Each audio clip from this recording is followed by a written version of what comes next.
there is a problem and we must confront it and we must have a discussion about it and we must sort it out.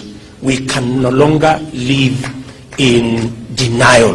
There is an issue we must sort out. Na mimi nimewaambia,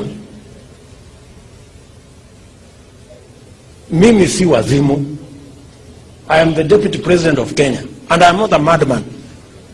Na mimi si mulevi.